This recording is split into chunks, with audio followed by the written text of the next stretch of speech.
Stan Bush here, and you're about to transform and roll out, only on the Geekcast Radio Network.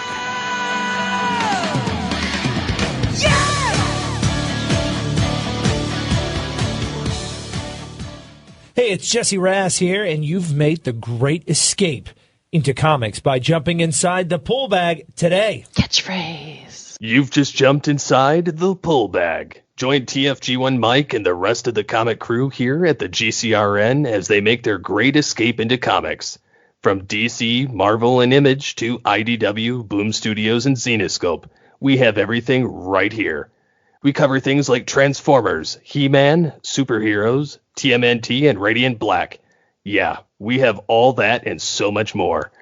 It's all inside the pull bag here on the Geekcast Radio Network. So, without further ado, it's time to talk about the comics we're reading right now, here inside the pull bag. You've just jumped inside the pull bag, which is crossing over with all things Transformers. I am, of course, TFG1 Mike, and normally you don't hear my voice first in the ATTF side of things, but since this is the pull bag, here we are. Today, I introduce Steve Megatron to the SkyBound Entertainment Transformers comics. Hi, Steve. How are you? Yo, yo, yo. That didn't answer the question. Put your yo-yo away. I am doing well, but some Autobots and Decepticons are not new. Yeah, it's a little rough, isn't it, in there? Especially the humans. Yeah, well, we'll get into that.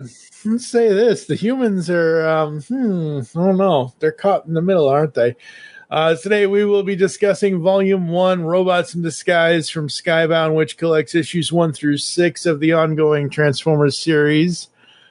But for me, this is kind of a refresher course, because, man, did I forget half this crap. But I've been recording and reviewing the Energon Universe with Jesse, a.k.a. Matrix Prime, for the last almost 3 years on his podcast, Another Comic Review, since the Energon Universe debuted back in 2023. And yeah, so for those that do and don't know, I had carpal tunnel and ulnar nerve surgery done on my left arm, which, as I've mentioned before on other podcasts, I have cerebral palsy on my right side, so my left arm is the only good one I can use. Yeah, well, last year that needed to have some work done on it, apparently. And, yeah, I couldn't really do any editing. I could basically just beg people to have me on their podcast and just show up and do I could do the reading, I could do the watching, I could listen to whatever, and just show up and talk and not have to worry about doing any of the actual work for once. Joke's on me. But yeah, here we are 3 years later in the pull bag, and I'm bringing Steve in on the volumes because I was curious to see how SkyBound was going to do the volume collections for the Transformers. SkyBound Entertainment is an imprint under Image Comics. Here inside the pull bag, we've done a ton of Image Comics stuff over the years, like Radiant Black and Cowl and a bunch of other stuff. So yeah, there's that. But the creative team on Transformers for this first arc, for the first 24 issues, for the most part, writer-artist Daniel Warren Johnson, colorist Mike Spicer, letterer is Russ Wooton. Woot! Yay, Russ, you rock. It's a joke we did on another comic review because of his name. But, yeah, this is my first experience to Daniel Warren Johnson. When we started this, I did a little bit of research on him. I know he did a series called Do a Power Bomb, and that's where all the wrestling stuff comes in this trade here. And just because I was curious, and I'm not going to read most of this, but I was curious to see how Google AI summary would handle Transformers Volume 1 Robots in Disguise. And it basically key spotlighted certain things, and it's interesting. It got most of it right. I'm still not Yeah, no. But I do have a lot of my notes and whatever else. But more so interesting, folks, is what Steve thinks of this stuff, because you guys can go over and listen to the last 3 years of another comic review. I'm pretty sure I can pull up and link to the first 6 individual issues, or the 6 individual episodes where Jesse, Ryan, and I reviewed these specific issues. But what were your thoughts reading this? So I to be quite honest, I wasn't sure what to expect going into it. Just from the fact that I never even attempted. I haven't read a Transformers comic outside of Beast Wars from IDW since the early couple of years of IDW. Yeah. Like, I haven't read a Transformers comic since then. So I was interested in this alternative universe that they kind of opened up with. And I was kind of puzzled, like, this isn't how the story goes. And because I grew up with not only G1, the cartoon on reruns, I saw those. Yeah. And I rented them at the video store on VHS tapes and grew up with Beast Wars. But so I was familiar with, some of that. But I was also familiar with the G1 Marvel comics. Like, I grew up on those. I saw those at the comic shop. I had pretty much all of them except for like 12 issues in some of the G2. And some of this went that direction and some of it did not. And so it was quite interesting to see how some of these things kind of came to be. And I found myself intrigued and wondering, how all of this was going to come into play later. So I did not expect the level of gore. But I guess I should have, because the guy did The Walking Dead. So yeah. Well, no, this comic universe, not Robert, specifically the writers. Yep. But yeah, so I was a little bit confused and kind of going, oh, what's going on here? And then I was like, oh crap, I would not want to be a human in this universe. Granted, Marvel also didn't quite go this level, but they did paralyze people and torch them to a crisp and put them in, exosuits and all kinds of other crazy stuff. So there's a little bit of a difference, but it's just, modern writing and stuff compared to back in the day, what had happened. But yeah, I don't know. I was surprised by a lot of the characterizations, a lot of the random stuff that was kind of happening, and the way that they cobbled some of the Transformers. And yeah, it was quite interesting though. Yeah, for me, what is interesting on this rereading through this, first of all, like I mentioned, when Jesse, Ryan, and I did these as single issues, we only did them as single issues. This is the first time I've looked at it in trade paperback. And again, not saying, I'm just making a statement here. Most of the time when I read trade paperbacks from any company, could be anybody, DC, Marvel, IDW, whatever, they each have a specific type of format where they will split the issues up so you can tell where one issue begins and the other issue ends. And as you go along and go forward. So you kind of have a story break, and you also get to see, like, specifically comparing apples to oranges, the previous license holder to the current license holder, IDW, would do cover breaks. So at the end of one issue, you would see a variant cover. The next issue, you would see the cover of whatever that issue is. SkyBound doesn't do that. SkyBound does, it opens it up with book 1, volume 1, whatever it is, and you just go through the whole thing. I literally had to sit on the TF Wiki page to make sure I remembered where the actual stopping point was from issue to issue, because how I took my notes for this recording was I broke it down by the 6 issues, because what surprised me was out of the 6 issues, issue 3 and 4 are where most of my notes are. Issues 2, 5, and 6 are where my least amount of notes are. So that was interesting to me. But yeah, the formatting for the trade paperbacks for SkyBound, they just want you to read the whole book, which I get. I understand that. But even just putting and I didn't notice it this time, first read through, maybe I'll look through it again really quick, but I'm pretty sure there are no markings at the end of when that first issue ends. There's nothing to delineate. I didn't know where one issue started and the next began. I was like, no, there isn't. That's why I had to go back and I had to go to the TF Wiki, and I literally read the last point of the synopsis, and I'm like, oh, I know where that is in the book. Okay, cool.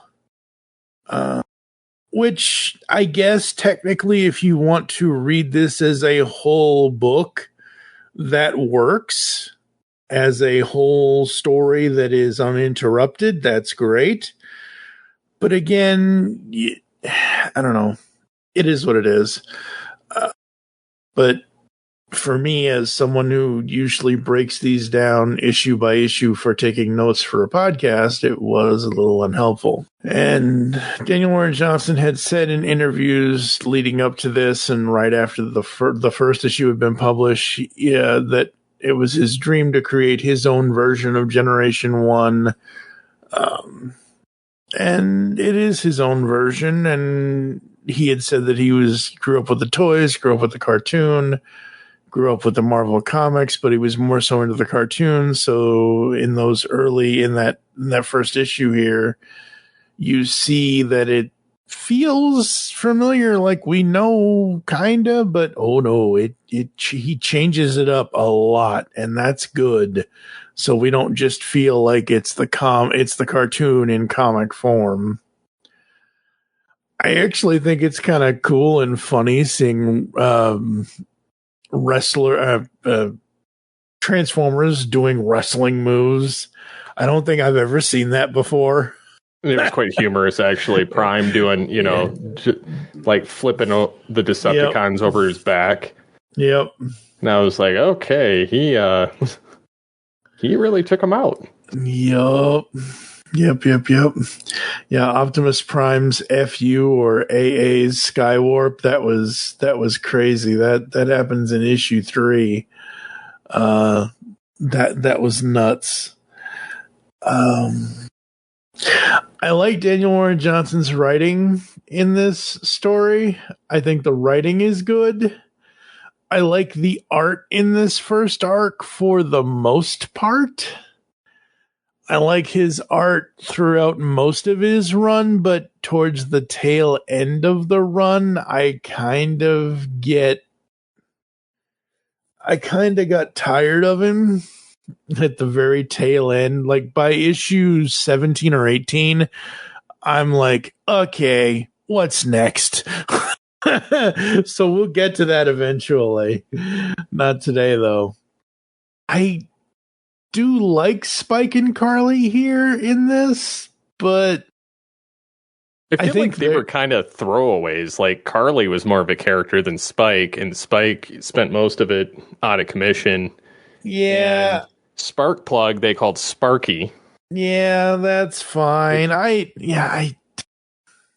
Go ahead. I was going to say his whole arc is rather strange in this one. I mean, they gave him a totally different vibe. Yeah. That's good, though. Yeah. Well, how he went out was different.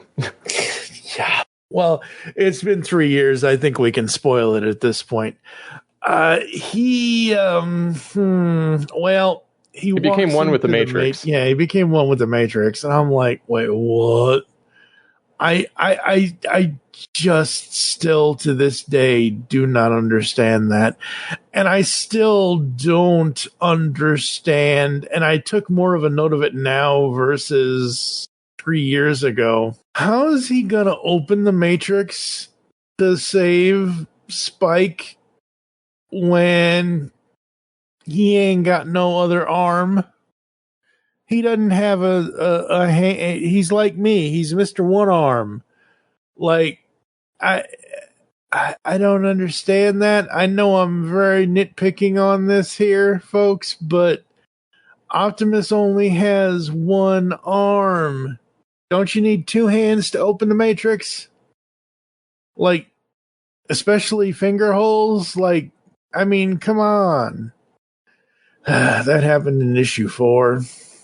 How did you feel about Starscream in this comic? I mean, he was being Starscream. There's really not much I can say about the whole situation because he was very on point.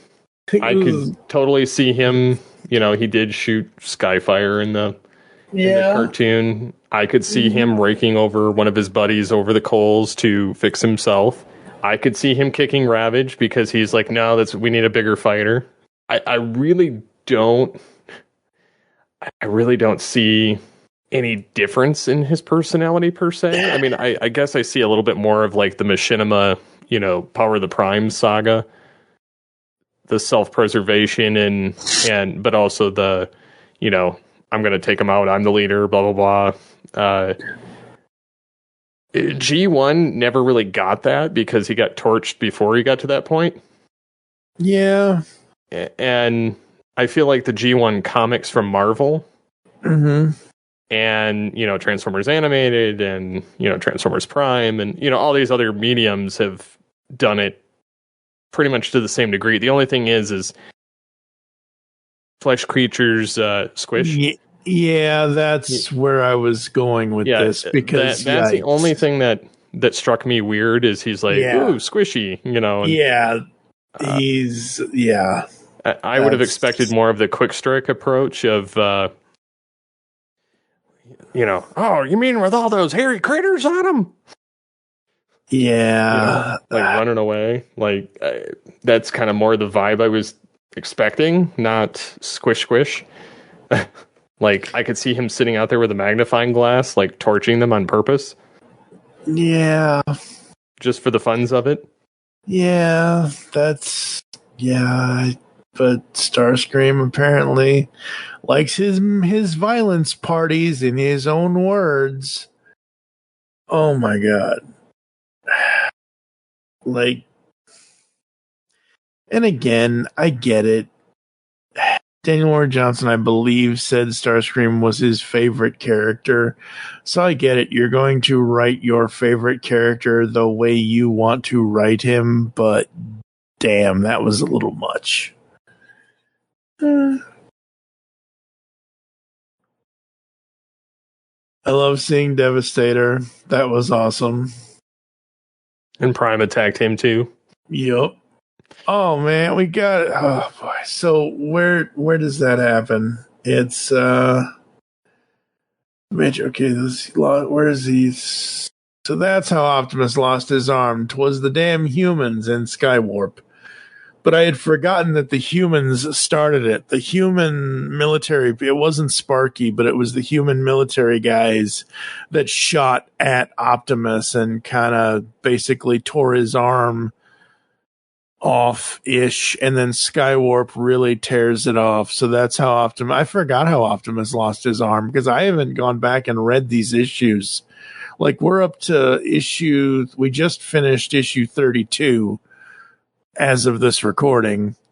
And I haven't gone, like, this is the first time I've gone back and read this. So by now, Optimus hasn't had his arm in a long time. So, yeah.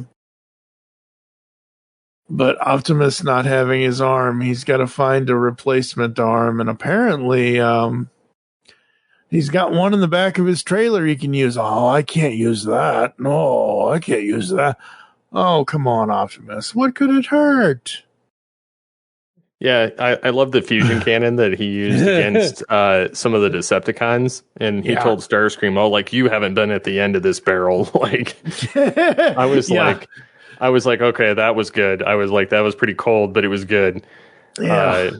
But then how he took out some, like Reflector and some of the other guys, like, I was like, oh, and they were like, "You're gonna pay, Prime. You're gonna, oh crap." Yeah. Oh crap. Like. So I can honestly see why people wanted the toy attachment, for Prime to turn him into this, which the knockoff has, like not mine, but a different version of the knockoff came with. So you could swap out that arm. I mean, I could 3D print it or buy an Amazon or not Amazon, eBay version too, but I don't care enough to do that. Yeah, but it's still kind of cool. Or, you could buy the official version, too. So, there's that. Because there was the official version, right? I literally just saw it on Hasbro Pulse, so I know they made an official version. I'll have to look again, because I can't remember. Yeah, I'm pretty sure they did. Yeah, they came out with... it was New Age. Oh, no, wait. No, Hasbro has it. Yeah, they came out with one. It was $80. Yeah, that's probably why you went looking for a knockoff. Because it was $80. What's sad is this version of Prime. Yeah, it's the Energon Universe Prime, and he's literally no different than the Studio Series 86, other than he has Megatron's arm and the fusion cannon. Yeah, that's why you went. I remember, and he costs $80. He doesn't even come with the trailer. I know. Yeah, like I remember us talking about this. He doesn't even come with this stinking trailer. I know. Ridiculous. Like, I can pay the same price and get the trailer, or I can buy the knockoff and get all of it. Yep, I remember that conversation. Stupid. Yeah, it was stupid. Hasbro wanting their money for nothing. I do love that shot of Megatron on the ice, though, at the end of that issue. Oh, yeah. Like, I'm just wondering, like, one, how did he get there? Mm-hmm. And then two, like, how, now I'm just like, oh, how are they going to bring him back? Oh, we'll find out, because we're still going to be doing this, so we'll find out. But, yeah. But yeah, so Optimus doing blammo whammo with the fusion cannon, and poor Reflector, because that scene, I'm up to that page now in the comic, and I'm like, Reflector, He doesn't reflect so well anymore, does he? No, and the sad thing is, all I can hear in my head is Thundercracker. All right, Reflector, let's see what you can see. That's all I can hear in my head is Thundercracker and Reflector from that one scene in Generation 1. And now I'm like, well, I guess Reflector isn't reflecting so well. And was this Frenzy or Rumble? I couldn't tell. Reflector, buddy. Oh, boy.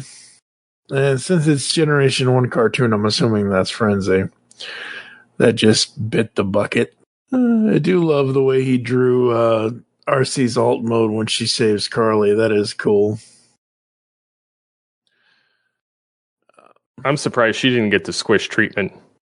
Carly? Yeah.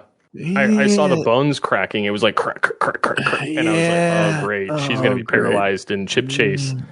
No. They're going to chip chase her. Please, no, let's not go there. They didn't.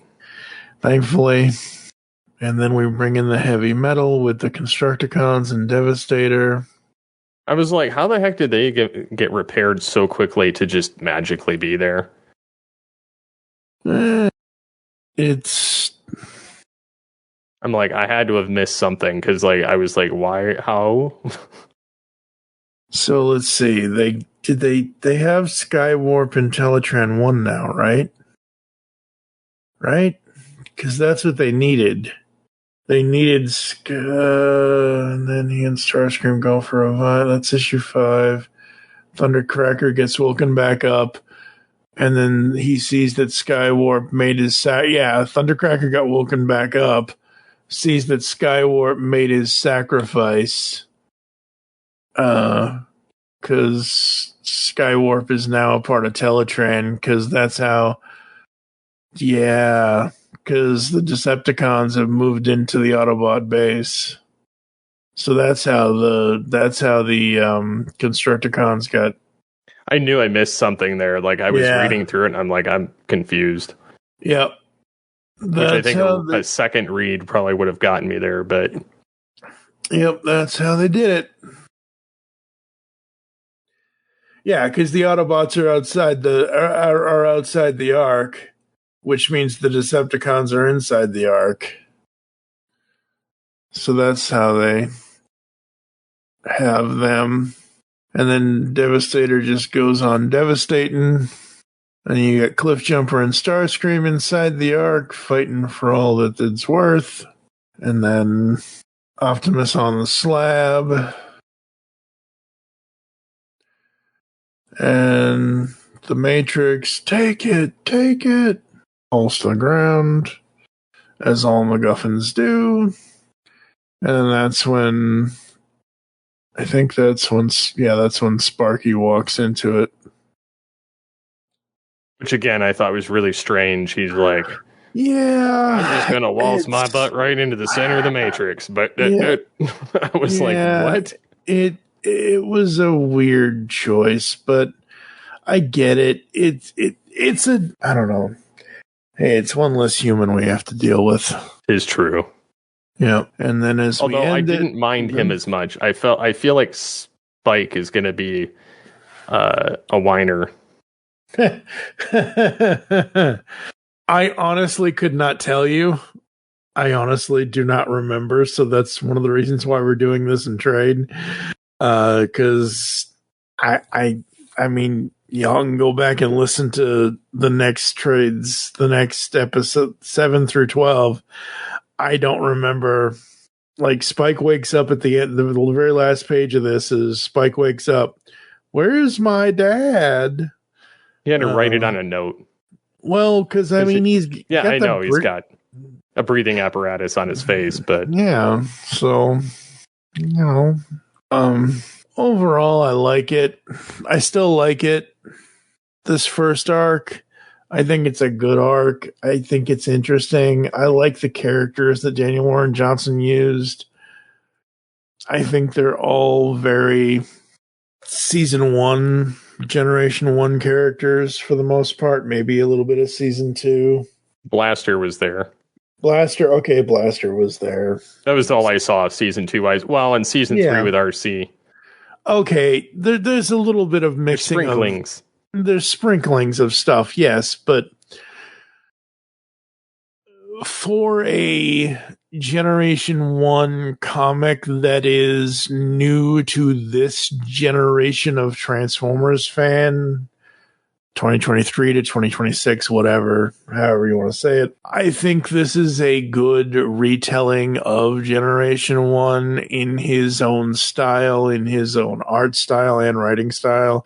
I like it. I think it's a good introduction to it. I'm trying my best not to be as nitpicky as I was in the moment 3 years ago as these issues were coming out, because I think we were all being more critical back then because we were doing these as they were coming out month to month to month. Well, and I think, too, there was some polarization, too, because we were coming off of IDW for years.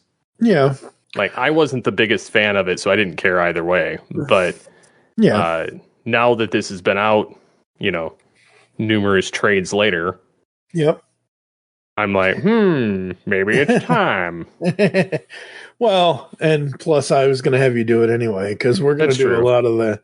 Well, I got my buddy Eduardo is doing the G.I. Joe stuff with me, and you and I are going to do the Void Rivals and then this too. So, because you're a sci-fi guy, I'm on the edges of sci-fi as I'm learning with a few other things, but I really like Void Rivals, and I think you'll like it too. It's wholly new characters with a little bit of Transformers here and there, not much. It's like You want to talk about season 3 Transformers? Well, that's where season 3 lies, is in Void Rivals. But yeah, no, Transformers Volume 1, Robots in Disguise, Daniel Warren Johnson, Mike Spicer, Russ Wooton. This time around, I really dug it. I thought it was really well done. I don't have as much criticism as I did 3 years ago. I would recommend it to people. Are we itching to read the next volume now? I would say so, just because, again, I was pleasantly surprised. Did this keep your interest throughout it? Were you, like, captivated throughout it? Did you want to put it down, or were you anything? I was captivated. I didn't want to put it down. I actually got distracted numerous times by other stuff, and I was like, crap. It's like, come on. Come on. Give me a break. Yeah, it was I was interested in seeing where it was going to go. Yep.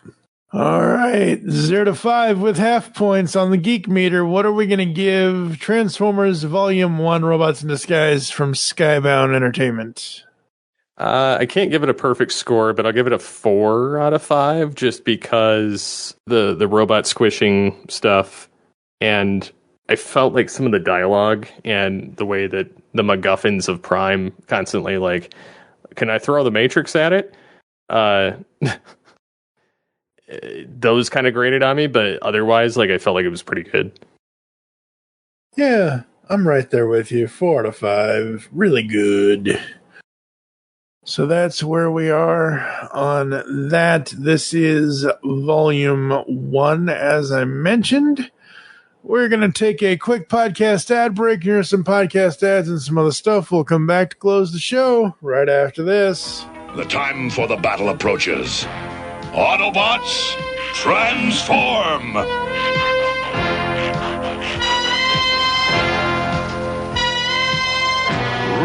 out! Hello, geeks and geekettes! Looking for a podcast that covers a vast array of topics? Then check out Altered Geek Unleashed, where we discuss our thoughts on this week's geeky news, tech, gaming, television shows, movies, cartoons, comics, and more. So, get altered, get geeky with the Altered Geeks. Every Friday on the Geekcast Radio Network. Hey toy fans, this is John, also known as Iacon Dispatch. You can find me on pretty much every social network at Iacon Dispatch, where I share cool Transformers and Star Wars stuff that I like. Thanks so much to the great people at Geekcast Radio Network for putting this awesome project together and for once again letting me contribute to it. Definitely had a lot of fun with it. Take it easy, everyone, and I'll see you around online. Hey, welcome to the Last Comic Shop Podcast, a comic book podcast that actually talks about comics. Yep, each week we open the shop up and read and discuss a comic. Sometimes we pair that up with comic book movies or TV shows. Or not. Lots of times it's just comic books and sound effects. Oh, yes, definitely lots of sound effects. So tune in on all the major podcasting platforms for the Last Comic Shop Podcast, or check out our library of evergreen shows at www.lastcomicshoppodcast.com. For the best in science fiction, join Mark Baumgarten, Vicky Jakubowski, Zion Kiros, and Juan San Miguel on the award-winning podcast Marku 42's Universe. Doctor Who, the Marvel Cinematic Universe, Star Trek, and more are all fair game with Marku 42, which has been around since 2012 in one form or another.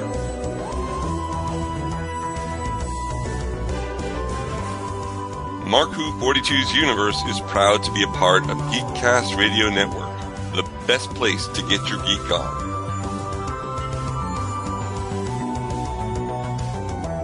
Listen to us bi-weekly or weekly if we have a topic relevant for you, our listeners. Marku 42 on Geekcast Radio Network, a match made in a galaxy near you. Are you in need of what the heck did I just listen to?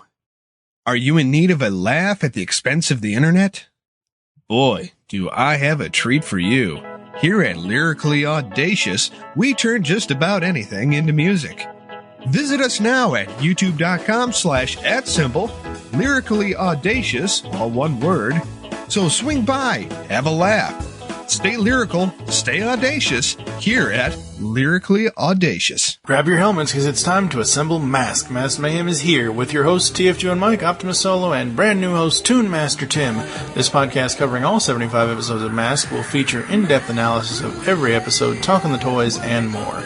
Mask Mayhem will run 30 podcast episodes. You can find us on iTunes and www.geekcastradio.com. So get your spectrums ready, as podcasting is the ultimate weapon. What's up, folks? My name is Mike, and I am the host of the Mike Cybert Radio podcast, your favorite Transformers adjacent podcast, and I've got 60 seconds to tell you all about my show. Good thing I've got a catchy theme song to do most of the work for me. Mike Cybert Radio, we talk about stuff and things, lots of guests in-depth interviewing. Mike Cybert Radio, it's nobody's favorite show. Movies, comics, video games, and TV. I also talk about the Transformers the movie about as much as I talk about Boba Fett. My guests are independent artists who tell their stories and give terrific advice about pursuing your creative interests, and I encourage you to do the same thing, even if I can't take my own advice. Brevity is not my first best strength, but you could subscribe to Mike Cybert Radio on most podcast apps so you never miss an episode.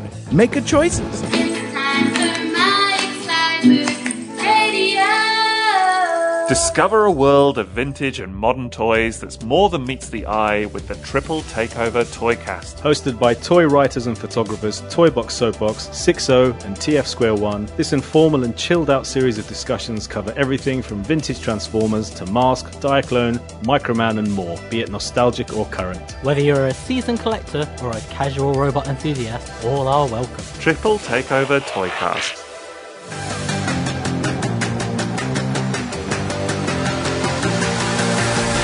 Hi, welcome to Up Nerd.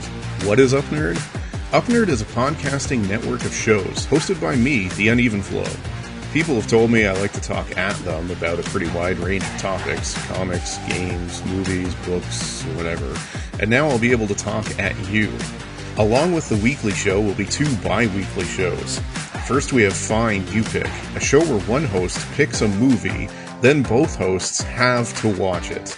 Then the next episode, the other host picks the movie. Each show will have a breakdown of why it is that movie was picked by that host, after which will be a discussion about what it is we just watched. Lastly, we have the show Top 3, Bottom 3. Similarly to Find You Pick, one host picks a television series, and the next week, the pick alternates to the other host. Here, the episodes of the show are chosen by the top 3 episodes and the bottom 3 episodes, as rated on imdb.com. Yes, this is probably the worst way to watch and review a television show, and yes, that's the idea. On our shows, I'll detail out how you can suggest things for us to watch. You can reach out and talk with the hosts, and maybe even appear on an episode. I hope you'll join me for this exciting new podcast adventure. I swear we're going to make it more than 8 episodes. On the Simplistic Reviews podcast, we talk movies. We talk TV. We talk... Hello, Julie, what the heck are you doing? Trying to make our spots sound more exciting by adding explosions. Yeah, I'm pretty sure you could have got the point across with sound effects, not the real thing. Car. Download the show on iTunes or at simplisticreviews.blogspot.com. I'm sure your insurance company will cover that. No, they won't. No, they probably won't. All right, folks, that's going to do it for this episode of The Pull Bag, which is crossing over with all things Transformers. Any final thoughts, sir? No, I was quite surprised that I actually took interest into it. Because again, like I said, I haven't had an interest in Transformers comics. I mean, I've had a passing interest in this one. Yeah. But still. Yeah, I mean, it's a really good comic. And I think certain things will pique your interest here and there. And I think overall the Energon Universe, 3 years in, is it's in a, for the most part, good place. I think you're going to like Transport to Oblivion, which is the next trade, which is what we'll be covering next time. Any social media stuff you want to give out? People can find me on the Twitter or X at SCP-21. Who names a thing a letter anyway? I don't understand that. You can also follow at Geekcast Radio. I am at TFG1 Mike on Twitter as well. Next time, episode 585 of the Pullbag, SkyBound Entertainment's Transformers Volume 2, as I mentioned, Transport to Oblivion. For now, I am TFG1 Mike with Steve Megatron. You'll hear us back in... That's not the right damn thing. Make your great escape into comics, and we will catch you next time. You've just heard the latest episode of The Pullbag, the GCRN's first comic review and discussion podcast. There are several ways to get in touch with us and leave feedback for the show. You can visit the website, geekcastradio.com, where you can comment on the episode and all of our different podcasts. You can rate and leave a review for the show on iTunes. Be sure to leave us feedback. Become a fan of us on Facebook, facebook.com/thepullbag. Send us an email, feedback at geekcastradio.com. Follow us on Twitter at thepullbag and at geekcastradio. So until next time, make your great escape into comics and unleash the geek in you.